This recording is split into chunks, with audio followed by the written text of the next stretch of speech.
sejam bem-vindos a mais uma live das páginas Suinocultura Industrial e Avicultura Industrial. Hoje, o nosso convidado é o economista-chefe da FarSul, Antônio Danus, que vai falar sobre o avanço do consumo de carnes no Brasil e no mundo, e defende a tese que o consumo de proteína animal per capita tem como principal influência a capacidade produtiva dos países.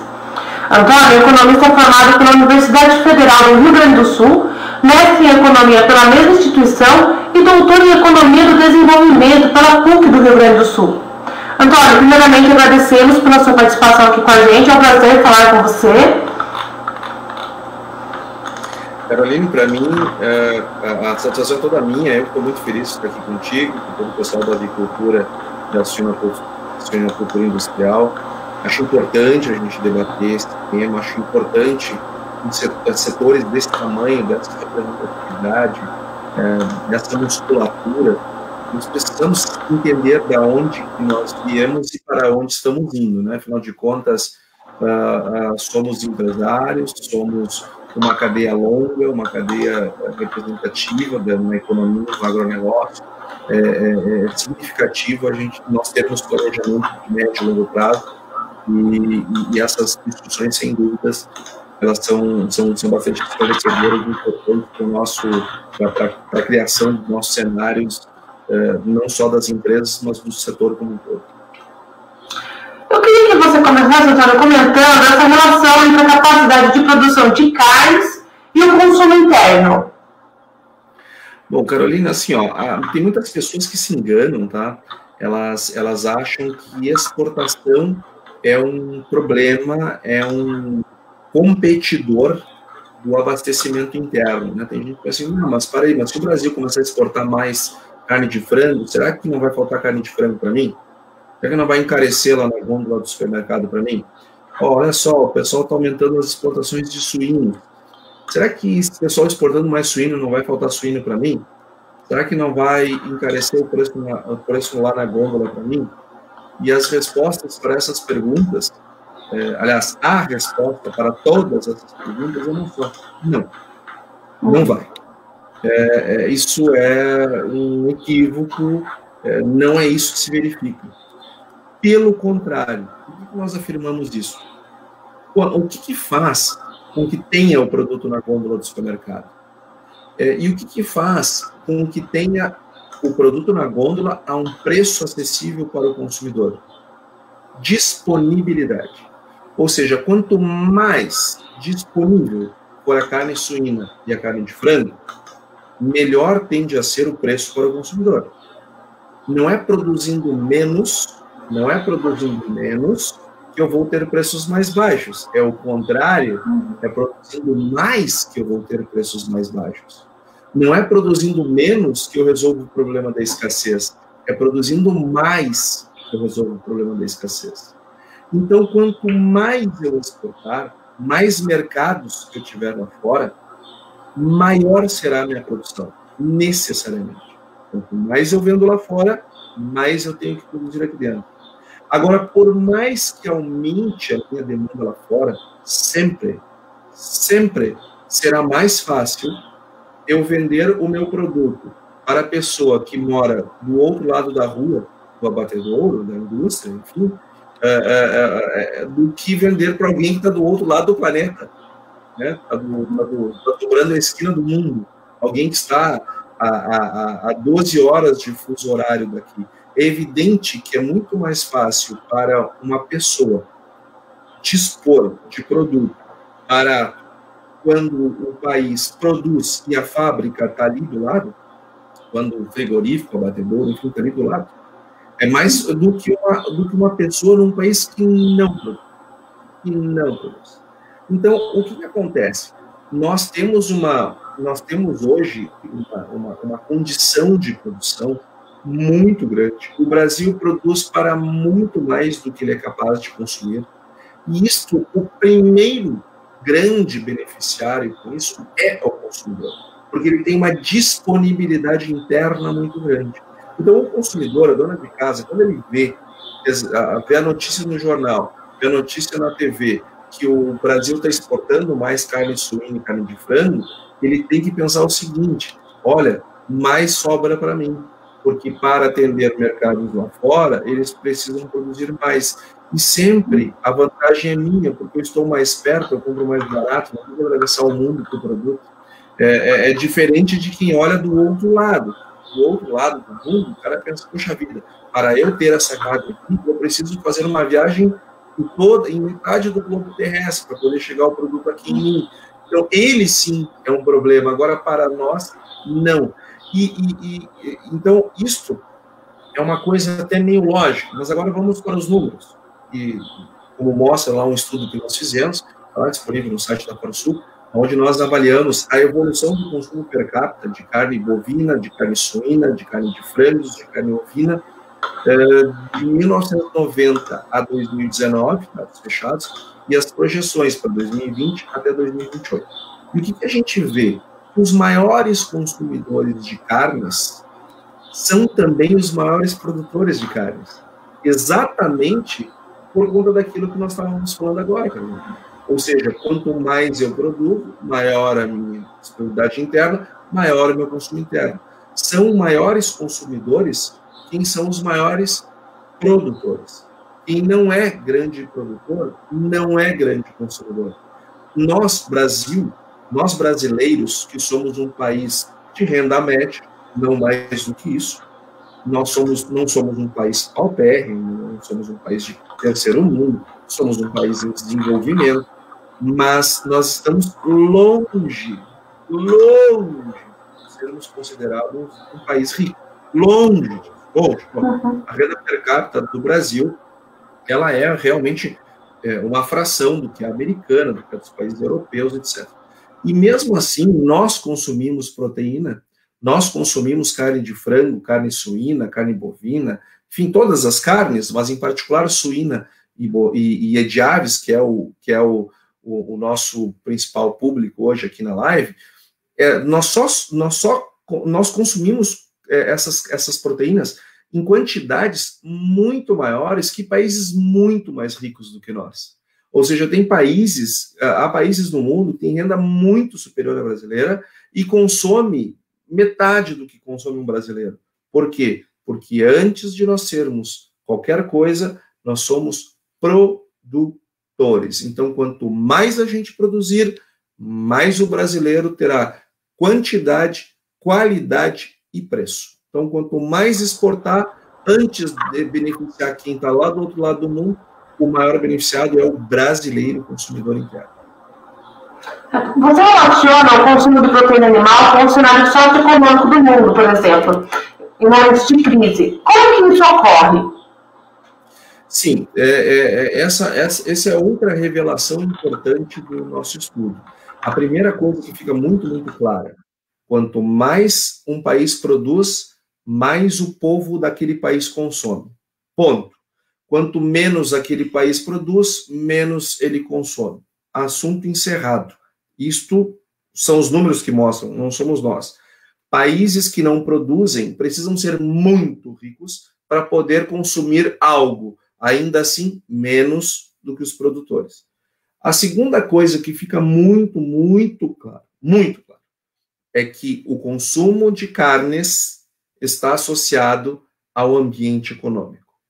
Ou seja, países cuja economia tem um crescimento forte, nós temos uma grande conversão de crescimento econômico em consumo de carnes. Ou seja, quanto mais a minha economia cresce, mais as pessoas vão aumentar, por consequência, aumenta a renda per capita. Ou seja, se eu tenho um crescimento econômico, aumenta a renda per capita, aumenta o rendimento médio das pessoas, em consequência disso, aumenta também o rendimento médio das famílias, e estas passam a consumir em maior quantidade e maior qualidade, valor adicionado, ou seja, produtos de maior valor adicionado. O que isto só acontece a partir do crescimento econômico. Eu só aumento a minha renda per capita para aumentar o meu rendimento médio, para aumentar o rendimento médio familiar, que por consequência vai virar aumento de consumo de carne, se, e somente se, houver crescimento econômico. Então, os países que mais cresceram a economia nessas últimas décadas analisadas são os mesmos, e não é por uma coincidência, é porque é uma realidade.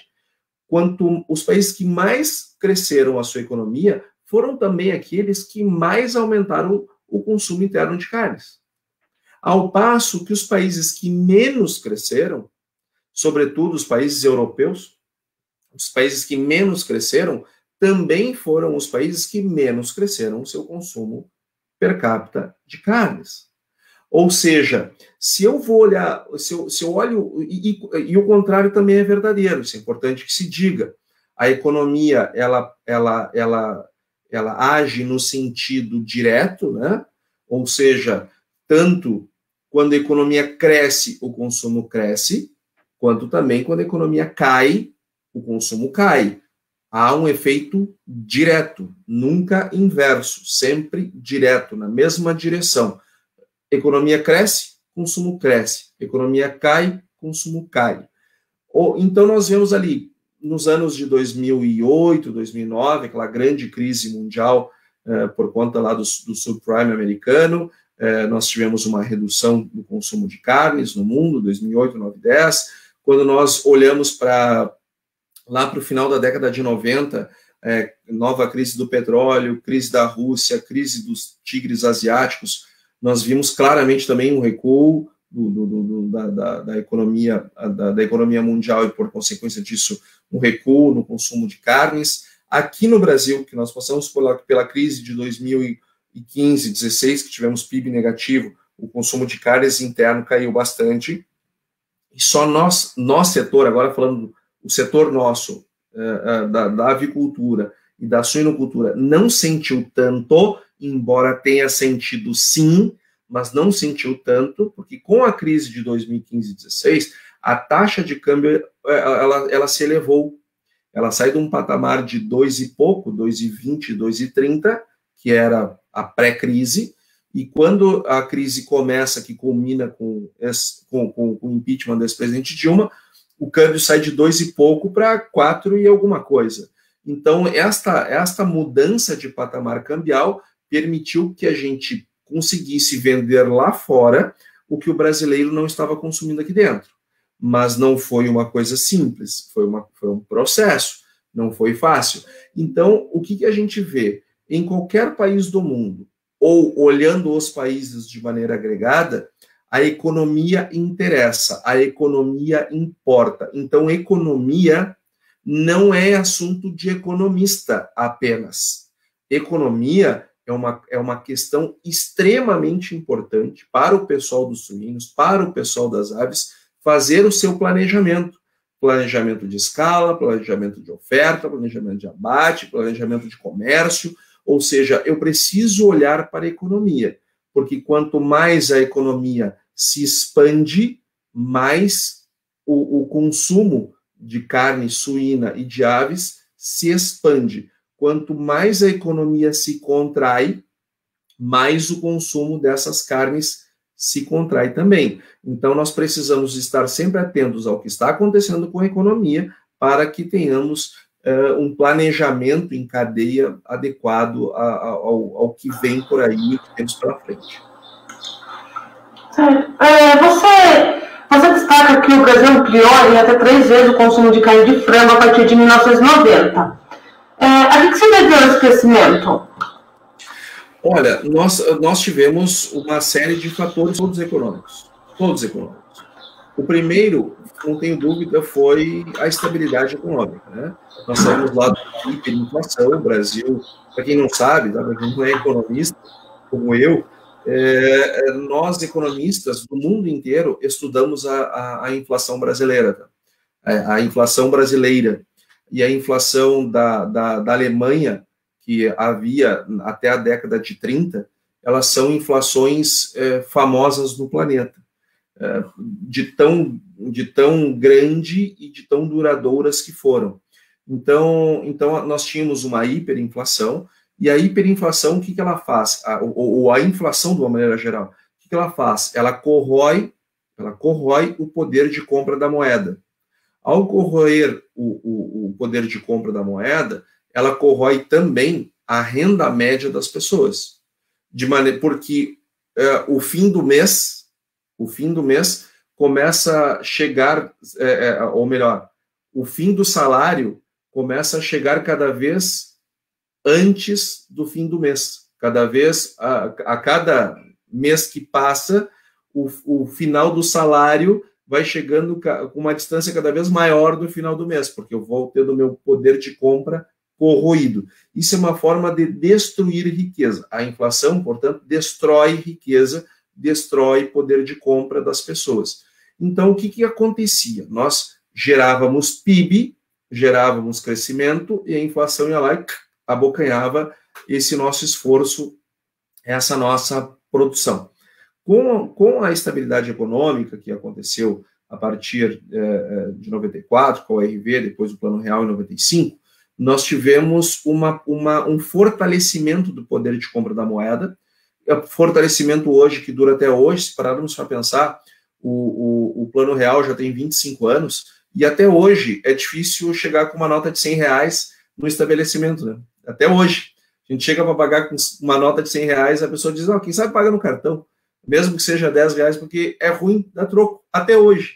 Ou seja, até hoje, R$100, ele reserva valor. Então, esta alteração importante na economia brasileira, que foi a estabilidade econômica, deu para as pessoas a oportunidade de acessar o consumo de proteína. Porque, veja, o consumo de proteína é em qualquer lugar do planeta, não é no Brasil, é em qualquer lugar do planeta, um consumo de luxo. Quando eu falo consumo de luxo, lógico, não vamos pensar que nós estamos botando um corte de frango e um corte de suíno em comparação com a Ferrari, com a Mercedes, com a Maserati. Não é isso que eu estou dizendo. Mas é um consumo de topo, é um consumo que exige, que demanda renda. Pessoas sem renda não consomem proteína. Ponto.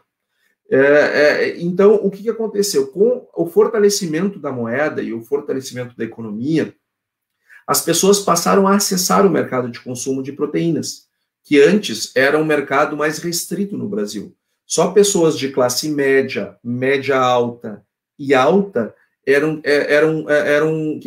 as pessoas que formavam o grupo consumidor de proteínas. Com o fortalecimento da moeda, com a estabilidade econômica, nós passamos a permitir que as classes menos avantajadas financeiramente, estamos falando da classe C, da classe D, da classe E, essas pessoas passaram a integrar o mercado de consumo de carnes, coisa que antes elas não faziam parte. Elas consumiam pequeníssimas quantidades, e elas passaram a consumir bem mais, e hoje a carne é parte da dieta das pessoas, mesmo de classe C, D e E, as pessoas consomem carne, e consomem semanalmente, e a maioria delas diariamente.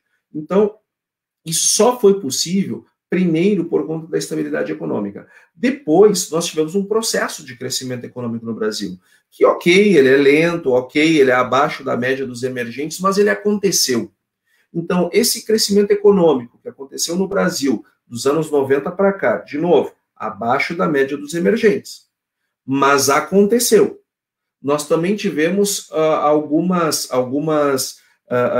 tivemos algumas políticas de distribuição de renda que também favoreceram, menos do que o crescimento econômico, mas também favoreceram, e nós tivemos, por último, um aumento muito grande da produção, a ascensão do Brasil ao mercado consumidor global. Quando o Brasil começa a produzir para o mundo, ele começa a ofertar muito mais. Então, eu tenho uma economia que cresce menos que a média dos emergentes, mas eu tenho uma produção que cresce como em nenhum lugar do planeta.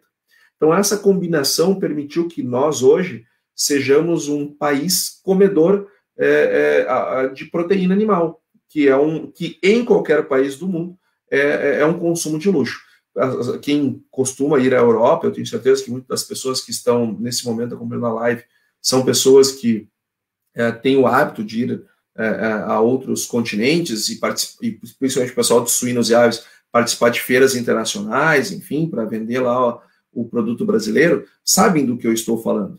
A gente senta num restaurante, pede o cardápio, olha ali quanto que custa um prato com proteína animal, seja ela bovina, suína ou de frangos, e o preço é muito maior do que é aqui no Brasil. Muito maior, muito maior. Então, estas condições todas somadas é que permitiram que a gente tivesse esse boom que nós tivemos de consumo interno, que muito se deve à economia, mas em muito se deve sim ao trabalho das pessoas que produzem frango, que produzem suíno, as pessoas que estão à frente de indústrias de frigoríficos, de suínos, de aves, dos distribuidores, do pessoal do frete, dos supermercadistas, enfim, é uma cadeia longa que viu nessas produções oportunidades interessantes e botaram muito foco, muito trabalho, muitos anos de dedicação, e nós, consumidores, somos, sem dúvida, os maiores privilegiados com isso. Certo, então a gente pode afirmar que o avanço do consumo doméstico de carne no Brasil se deu a partir da década de 90, quando se tornou real? Sim, sim. Nós vemos claramente no plano real um ponto de inflexão. Ou seja, a gente consumia muito pouco, e aí crescia muito pouco, aí o plano real. O consumo no Brasil explode. Sobretudo de carne de frango, mais do que carne suína. Uma carne de frango. A carne suína, ela tem além do crescimento econômico, ela teve também um processo de desmitificação da carne, né? Nós produzíamos antes carne para a produção de banha, né, para a produção para outro tipo de consumo, e quando passamos a produzir suíno carne, muitas pessoas ainda tinham na memória, né, o consumo da carne suína com aquele sabor que tinha a carne do animal produzido para o propósito de banha. As pessoas imaginavam ainda uma produção de suíno como a gente via na roça, né? Um porco cachaço imenso rolando no meio do barro. Isso levou muitos anos para as pessoas perceberem que não é nada daquilo, que aquilo lá é uma coisa que está no nosso imaginário, está na nossa cultura, está no nosso folclore, enfim, nós vemos isso, aquela figura caricata está lá em vários livros, tem vários, até em gibi de criança, ou seja, aquilo pertence ao nosso imaginário, pertence ao nosso folclore, à nossa cultura, mas não pertence mais aos nossos métodos produtivos há muito tempo. E levou sim, um tempo importante para a sociedade brasileira perceber. E hoje, eu não tenho dúvida, até esses dias eu estava dando uma entrevista para uma rádio e eu estava sendo bastante questionado sobre a questão das pessoas, das infecções do coronavírus nos frigoríficos, enfim, que é um assunto polêmico, um assunto delicado, e que ninguém gosta ninguém prefere enfrentar este problema. Por nós não teríamos coronavírus, né? Essa que é a realidade. Mas o que a gente vê no Brasil e o que a gente vê nos outros países? Ou seja, olha o que aconteceu nos Estados Unidos. Nos Estados Unidos. Não estou falando que é um país pobre da África subsaariana. Nos Estados Unidos. Os Estados Unidos teve muito mais problema que o Brasil. Mas nem se compara em frigoríficos. Olha a Europa. Olha para a Europa. A Europa, que é cheia de protocolos, cheia disso e daquilo para os outros, né? Para os outros. Para eles a coisa não é bem assim. Mas eles são muito exigentes e cheio disso e daquilos e acordos e visitas e aquela coisa toda. Olha o que aconteceu na Europa. Olha o que aconteceu na Europa. O Brasil, em termos de produção de aves e suínos, em termos de sanidade, em termos de higiene, em termos de cuidado com as plantas frigoríficas, em termos de cuidado com a produção dos animais, em termos de cuidado com o meio ambiente, em termos de cuidado com os trabalhadores das empresas, nada neste planeta se compara ao que nós fazemos aqui. Nada. Ninguém é mais higiênico, ninguém produz produto com mais sanidade, ninguém trata melhor os funcionários, ninguém cuida mais do meio ambiente do que nós. Por isso que, diferente de países ricos, no enfrentamento da pandemia, países ricos, como os Estados Unidos, faltou comida lá, faltou proteína, faltou frango, faltou suíno, e eles vieram comprar daqui, do Brasil, e nós abastecemos eles e mantivemos o abastecimento para o povo brasileiro, que nem por um segundo ficou desabastecido. Dos países grandes do planeta, o único que não ficou um segundo desabastecido é o nosso país, graças ao nosso setor, ao nosso trabalho, às nossas indústrias, aos nossos produtores, aos nossos distribuidores e todo o regramento que nós fielmente cumprimos. Em seus estudos, você aponta que houve grande mudança no consumo de carne suína no mundo, com queda na Europa e na América do Norte. Como você explica isso? Bom, os Estados Unidos, ele era o maior, né? Então, na verdade, ele era o para ser batido. Ou seja, quem está em primeiro não tem o que ganhar, né? A Europa perdeu. A Europa, a diferença, ela reduziu o seu consumo. A Europa reduziu o seu consumo porque, ao longo sobretudo dessas últimas 3 décadas, a Europa começou a implantar uma série de barreiras para proteger a produção local.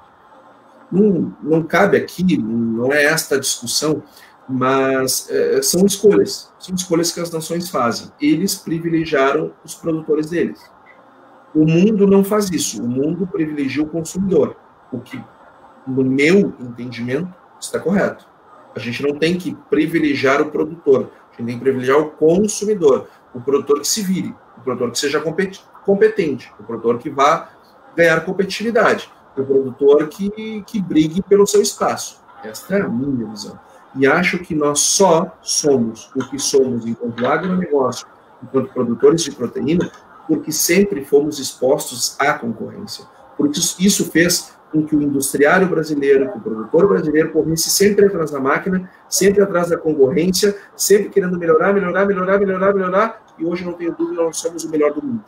Então, isto se deve, em partes, à concorrência. Então, por isso que eu acho um erro o que a Europa faz. Mas a Europa fez. A Europa privilegiou, ao invés de privilegiar o consumidor, ela privilegiou o produtor. Como é que eu privilegio o produtor em detrimento do consumidor? Eu aumento as barreiras à entrada, ou seja, eu dificulto ou encareço as importações. Por quê? Porque daí os produtores internos têm um mercadão facilitado para si. Isto costuma criar um mar de incompetentes, que é exatamente o que a Europa fez. Hoje, se a Europa baixar um pouquinho a guarda, quebra toda a cadeia de proteína deles. E a cadeia de grãos também. O agro europeu quebra. Basta abrir um pouquinho. Por quê? Porque eles, ao longo das décadas, criaram um mar de acomodados, um mar de protegidos, um mar de incompetentes. Essas cadeias na Europa é mais ou menos como um brasileiro de 45 anos que mora com os pais e não quer sair de casa. É mais ou menos o mesmo nível de conforto. Então, quando a Europa privilegia o produtor em detrimento do consumidor, ela deixa de se beneficiar pelos ganhos de escala do planeta. Ou seja, tem gente produzindo mais e mais barato. Só que se eu não abro o meu mercado para estes que estão vendendo mais e mais barato, eu não consigo repassar esses ganhos ao consumidor. A proteína foi ficando cada vez mais cara, cada vez mais cara, cada vez mais cara.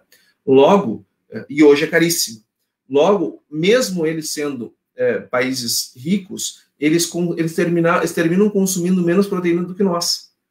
Ou seja, uma pessoa de classe média no Brasil consome mais proteína do que uma pessoa de classe alta na Europa. Porque o preço ficou muito caro lá. Então, o que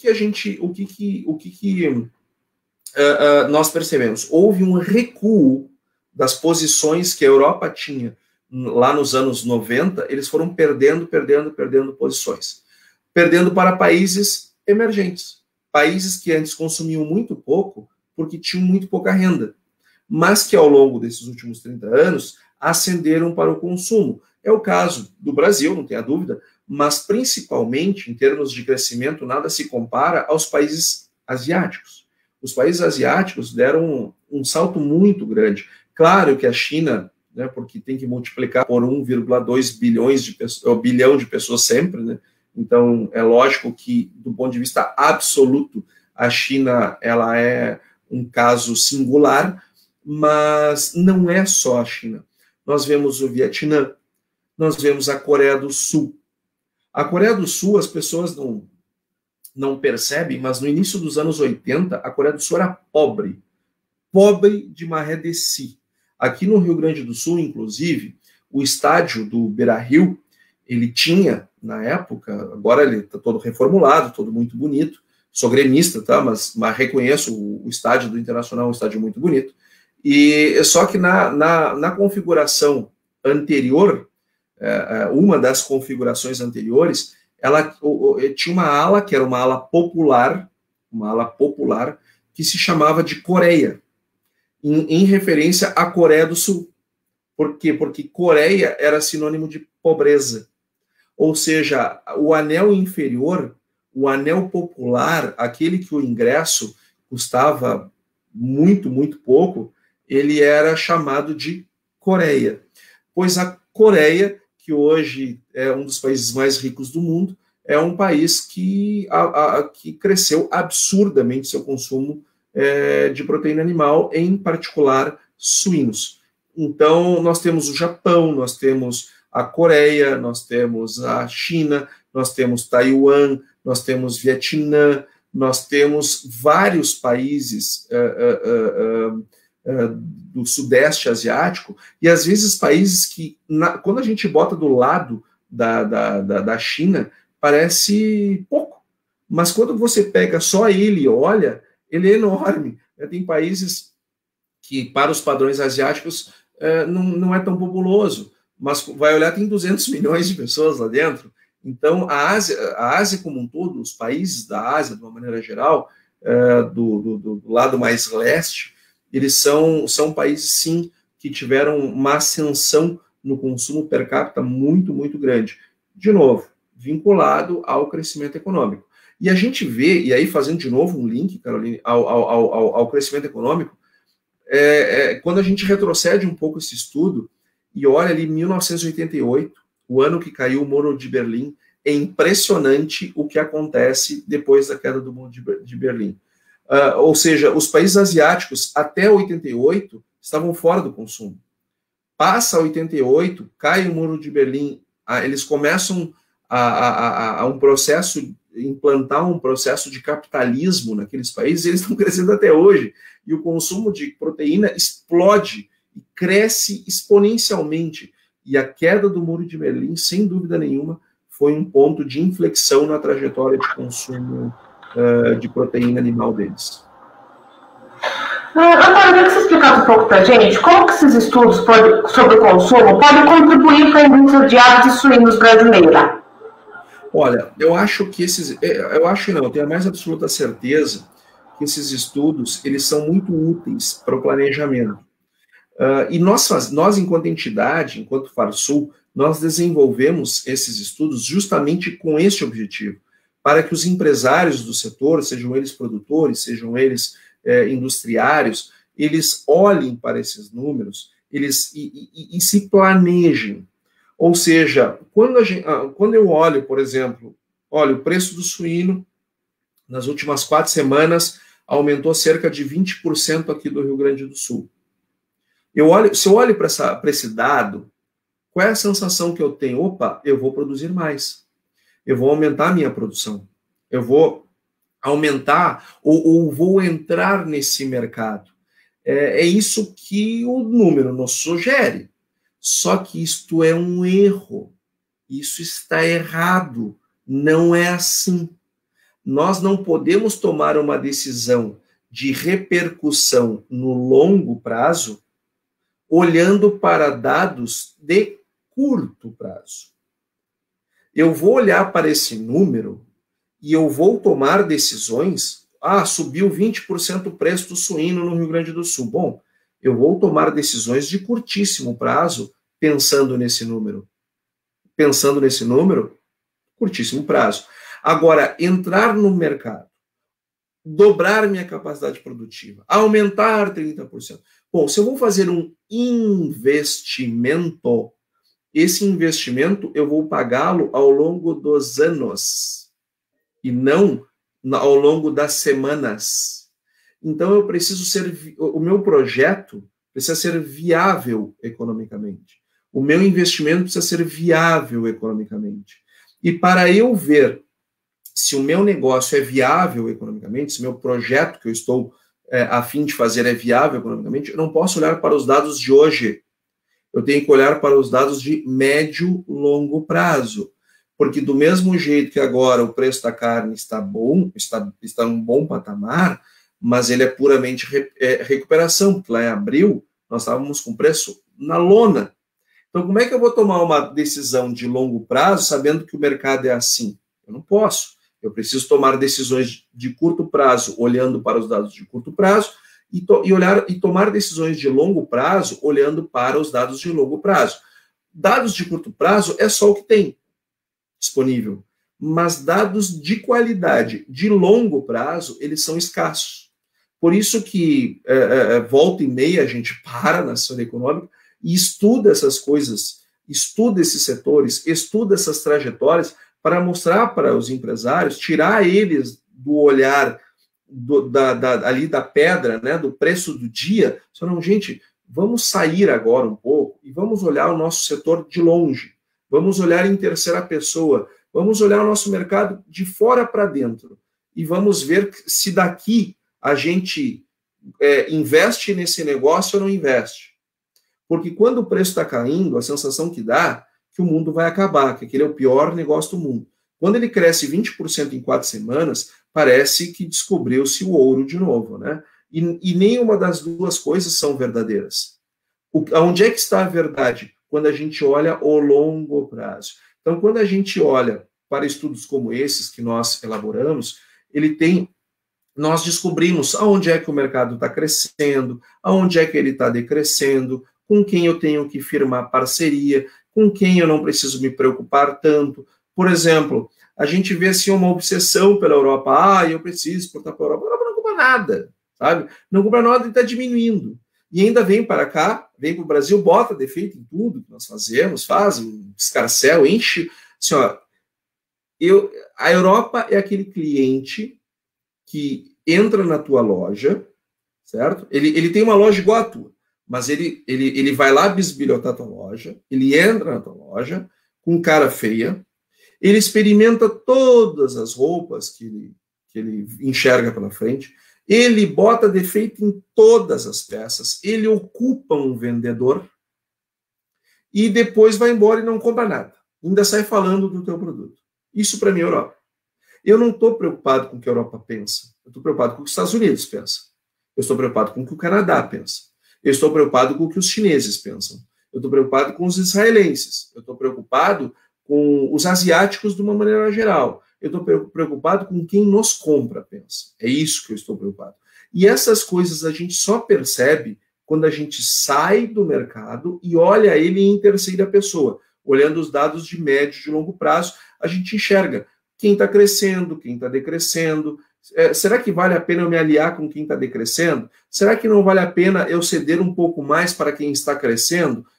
Ou seja, quando a gente olha as coisas numa perspectiva mais de médio e longo prazo, nós conseguimos enxergar melhor a viabilidade, ou pelo menos o primeiro passo para uma boa viabilidade de investimento no negócio que nós estamos fazendo.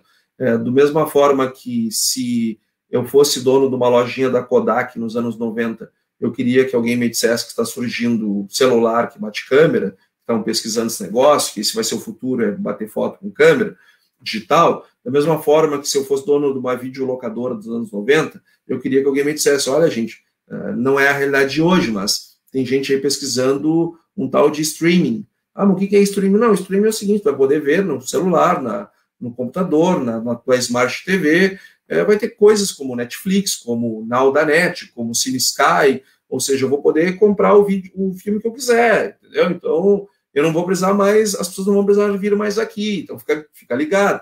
Do mesmo jeito que isto, quando a gente está lá, Quando a gente estava lá nos anos 90, o dono da lojinha, ele não enxergava isso, porque ele olhava de dentro.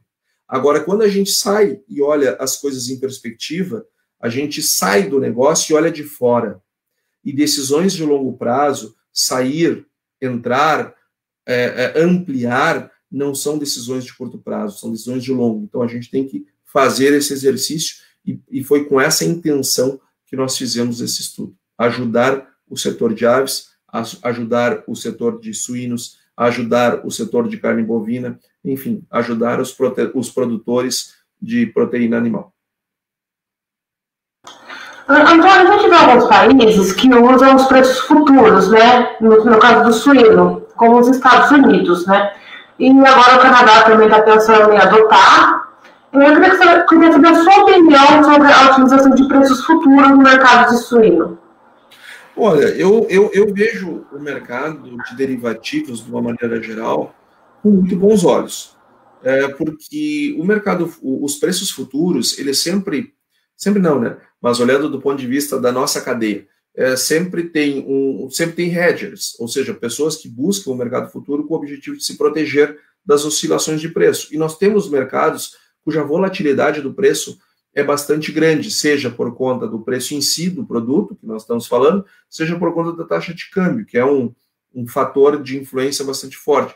Então, travar essas duas pontas, seja preço, seja taxa de câmbio, é bom para quem tem o produto para vender, é bom para quem tem que comprar esse produto, porque eu consigo tomar decisões, o produtor para com seus fornecedores e o industriário, né, o frigorífico, para com seus compradores, né, a cadeia para frente, eu consigo fazer melhores contratos, com mais segurança, garantindo a minha lucratividade, garantindo as minhas margens, contanto que eu faça travamento. No entanto, eu vejo com esses mercados muito incipientes, em que pese nós já tenhamos uma bolsa rodando contratos futuros já há bastante tempo, de uma série de produtos, mesmo esses produtos mais antigos, como é o caso da soja, por exemplo, ainda há um nível de cobertura de oscilações de preço, de mitigação de risco muito baixo, o que denota que o nosso produtor e os nossos industriários ainda não têm um nível de maturidade de proteção de preço, como a gente percebe, por exemplo, lá nos Estados Unidos. Nos Estados Unidos, a Bolsa de Chicago tem mais de 150 anos, e ela surgiu para isso, né? E nós aqui no Brasil ainda estamos engatinhando. Aqui a gente vê ainda produtor produzindo e sem travar nada, né? Não trava dólar, não trava soja, não trava milho, não trava suíno, não trava nada. Gente corajosa, né? Gente que, meu Deus, eu respeito pela coragem, mas eu não faria do mesmo jeito. Eu acho que se eu fosse um produtor de grãos ou um produtor de carnes, eu não faria. Antes de comprar qualquer insumo, eu travava meus preços, porque é só a partir do travamento deles que eu tenho segurança para formar meu custo. Antes disso, não tem como. Certo. E para encerrar, eu gostaria que você analisasse o cenário de consumo para os próximos anos. Qual é a sua avaliação? Olha, eu acho que estes setores, tanto aves quanto suínos, são setores emergentes e que ainda tem muito o que crescer. Em que pese já tenham crescido bastante, eles têm muito o que crescer. Por quê? Porque os países que estão ampliando barbaramente o seu consumo, eles ainda, em que pese, eles dobram o seu PIB, a cada 8, 10 anos eles dobram o seu PIB. Só que mesmo dobrando o PIB costumeiramente dos anos 90 para cá, eles ainda são países de classe média num contexto global. Ou seja, eles têm muito ainda o que crescer, muito o que crescer. Então, nós imaginamos que os próximos anos, tanto da produção de suínos quanto de aves, tem muito a expandir. Isso não significa que serão só alegrias, mercado é feito de oferta e de demanda. Tem anos que a gente vai demandar mais, tem anos que a gente vai ofertar mais, e o preço vai estar sempre ali, ajustando essa oferta e essa demanda. No entanto, Caroline, eu acredito que se nós tirarmos a oscilação, né, e olharmos para a linha média, acho que a tendência é de nós termos um volume de exportação cada vez maior, uma presença lá fora cada vez maior, e, por consequência, uma possibilidade de ampliação da nossa capacidade produtiva cada vez maior no Brasil. Então, eu vejo esses setores com bastante otimismo, em que pese, como qualquer setor, exige profissionalismo, exige um autoconhecimento técnico de produção, mas cada vez mais, um cuidado muito grande com a parte de gestão, onde a gestão de riscos de preços é uma das gestões, tem muita coisa, gestão econômico-financeira, sobretudo, que ainda nós temos muito a progredir, muito a fazer, nós necessitamos ainda muitos progressos nisso, ou seja, é um mercado que seleciona, como qualquer outro, é um mercado que seleciona, e que vai selecionar cada vez mais os melhores gestores. Mas a linha média desses segmentos, eu não tenho dúvida que é para cima. Ele vai cada vez mais abrir possibilidades, mas, de novo, para quem souber produzir bem, de maneira eficiente, mas também saber gerir de maneira eficiente. Legal, eu gostaria muito de te agradecer pela participação hoje em nossa live, seja sempre bem-vindo aqui com a gente. Eu que agradeço, Caroline, o convite, não só eu, mas a Federação da Agricultura fica sempre à disposição de vocês. Espero que o conteúdo tenha sido gratificante, tenha valido a pena só nos acompanhar cada hora, e que tenha, sobretudo, tenha sido útil para as reflexões, para os pensamentos, para as abordagens que cada um dos nossos internautas, telespectadores, né, na nossa live, que isso ajude no conjunto decisório deles, não só hoje, mas daqui para frente. Nós nos mantemos sempre à disposição. Muito obrigada. Eu convido a todos para continuar acompanhando a nossa programação de lives aqui nas páginas da Avicultura Industrial e da Suinocultura Industrial no Facebook. Uma boa tarde a todos e até a próxima.